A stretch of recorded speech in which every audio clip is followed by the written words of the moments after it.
Salut tout le monde, c'est David. Bienvenue sur la chaîne En route vers l'autonomie, chaîne où on parle et on agit autour du thème de l'autonomie. Petit survivaliste de merde.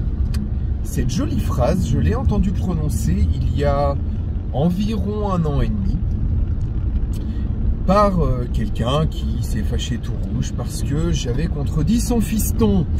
Bref, là n'est pas le propos. À l'époque, ça m'avait un peu énervé puisque, bref, j'avais essayé d'aider son fiston et comme le fiston était un tocard, finalement nous avons dû arrêter notre collaboration et il se trouve que du coup, ce monsieur, non content de m'avoir fait perdre mon temps, mon argent et mon énergie, a cru bon de prononcer ces petits mots qui ont depuis résonné dans ma tête. Et je me suis demandé pendant longtemps, mais pourquoi cette phrase? Pourquoi survivaliste de merde? Comme si je n'étais réduit qu'à ce simple statut. Alors déjà, premièrement, comme je l'ai dit récemment dans un live chez Christophe, si vous ne l'avez pas vu, allez le voir, sur le Jardin des Sources. Et donc du coup, j'ai démarré tout ce que je fais aujourd'hui, les débuts de ma chaîne, mais d'ailleurs les vidéos de début de ma chaîne sont encore accessibles. J'ai démarré par le survivalisme. À l'époque, lorsque j'ai découvert ce qu'il se passait, c'est-à-dire que notre société n'était pas aussi bisounoursesque que je ne me l'imaginais, l'avenir n'était pas aussi facile que je ne me l'imaginais, eh bien, j'ai découvert à ce moment-là le survivalisme et j'ai commencé une démarche de préparation individuelle dans laquelle j'ai commencé à m'intéresser, que ce soit à la défense, à l'autosuffisance énergétique, au stock de bouffe, etc.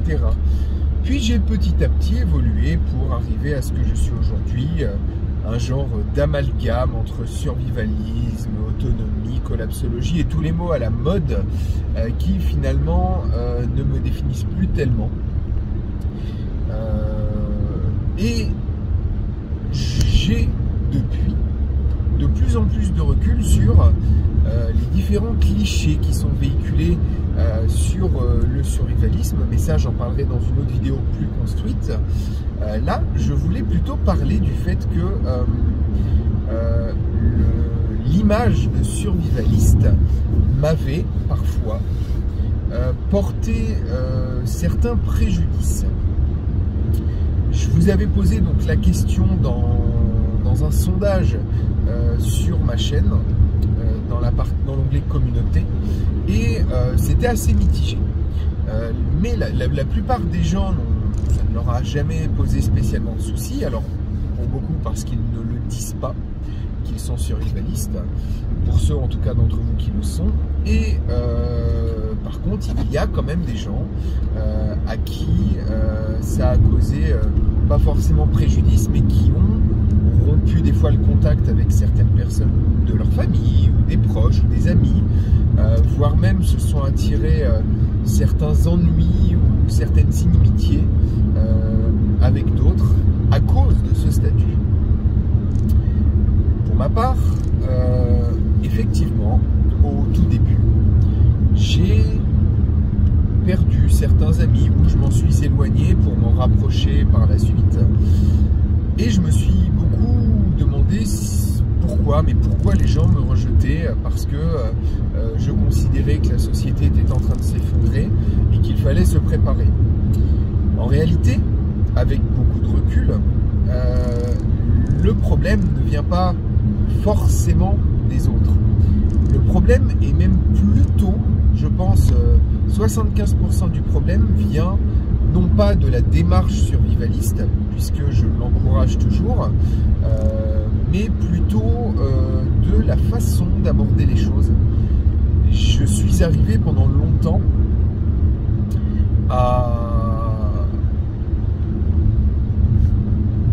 une manière d'aborder les choses pendant longtemps qui était très contre-productive, c'est-à-dire que j'ai toujours amené les choses, à l'époque, d'une manière très anxiogène. C'est-à-dire que le meilleur moyen de faire en sorte que quelqu'un vienne pour moi à l'époque, c'était de lui montrer la réalité en face, de lui dire regarde, regarde, le monde s'effondre, il faut se préparer, sinon comment feras-tu? Si demain il n'y a plus rien à manger dans les supermarchés, comment feras-tu?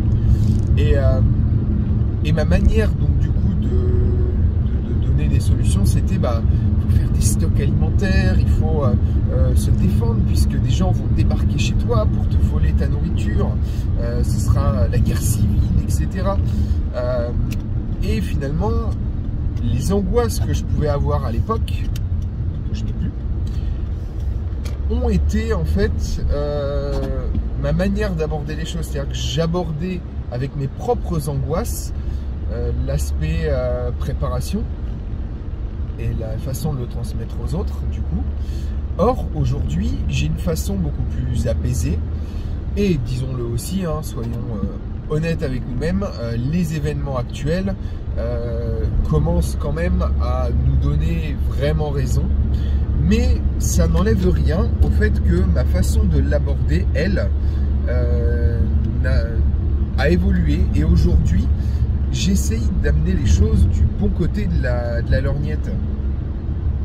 J'essaie d'amener les gens à, non pas sur des choses négatives, genre il va se passer ci, il va se passer ça, c'est horrible, mais plutôt ce qui est génial avec mon mode de vie, donc pareil, en montrant l'exemple, ce qui est génial avec mon mode de vie, c'est que tu vois, l'inflation, finalement, je la subis très peu parce que je mange beaucoup de choses que j'échange, je mange beaucoup de choses que mon mode de préparation me permet d'avoir à moins cher, je mange beaucoup de choses que je produis moi-même, et donc du coup, les gens abordent la chose d'un aspect positif. Et en discutant avec eux, en amenant les choses de manière plus subtile, j'essaie de leur faire comprendre que malgré tout, à un moment, quand on voit, voilà, quand on voit ce qui se passe par exemple dans les stations-service, c'est de dire, tu vois, si tu as un petit peu d'avance au cas où, ça évite de se précipiter dans les magasins si jamais il y a certaines personnes qui font preuve d'incivilité, qui font que de la violence s'installe pour pouvoir s'approvisionner. Et on l'a vu pour le carburant récemment, mais si demain les pénuries ont lieu au supermarché, ce qui pourrait arriver, j'imagine mal les gens aller chercher leur nourriture et puis se partager joyeusement la nourriture. Non, il y aura des comportements individualistes que la société nous a bien ancrés dans le cerveau. Et nous les premiers, hein, c'est pas pour blâmer les autres, mais même si j'essaie d'évoluer dans le bon sens, malgré tout, il y a quand même encore certaines de mes démarches qui sont individualistes. Hein. Je ne suis pas là pour me préparer pour nourrir toute la planète. Je suis là pour essayer d'aider le maximum de personnes autour de moi, essayer d'amener les gens à se poser les bonnes questions, échanger, passer du temps ensemble pour améliorer notre préparation, mais nullement pour aider tout le monde. Le but, c'est pas demain d'accueillir absolument tout le monde. Mais la démarche que j'ai aujourd'hui, la façon que j'ai de l'aborder, et elle n'est pas si ancienne que ça, c'est même plutôt récent, la façon sereine que j'ai de l'aborder fait que eh bien, les gens ne me voient plus comme un sale survivaliste de merde, mais plutôt comme le gars qui se prépare tranquillement, qui a un grand jardin, qui a plein d'arbres fruitiers, qui est plutôt sympa, qui essaie de faire partager ce qu'il fait avec ceux qui acceptent également d'être dans le partage et dans la bienveillance. Et donc du coup, tout cela fait que je n'ai, en tout cas pour l'instant, plus reçu ce genre de remarques. Cependant, les clichés ont la vie dure et du coup j'ai arrêté de me présenter comme un survivaliste, même si les points communs entre collapso, survivaliste et autonomiste sont plus nombreux qu'il n'y a de points de désaccord finalement. Bref, si vous ne voulez pas comme moi un jour vous faire traiter de sale survivaliste de merde, soyez aux yeux des gens simplement un gars qui a un projet d'autonomie, qui a un projet de créer un lieu résilient et abordable pour la majorité des gens, quelqu'un qui partage avec son entourage, avec ses proches et même avec les personnes moins proches, hein, puisqu'il y en a également. Et vous n'aurez pas ce genre de remarques que j'ai pu subir à un moment ou un autre. Bref, soyez plutôt sympathique au quotidien, bienveillant avec votre entourage, bienveillant avec les gens autour de chez vous, les gens avec qui vous vous sentez bien, vous vous sentez en confiance. Ce qui est pour le coup mon cas aujourd'hui avec la communauté que j'ai créée, c'est bien prétentieux même, avec la communauté qu'on a créée de manière commune par notre projet et avec les autres personnes qui y apportent beaucoup et que je remercie d'ailleurs comme toujours au passage dans mes vidéos, puisque sans toutes ces personnes qui m'entourent, les choses ne seraient pas aussi simples et évidentes aujourd'hui.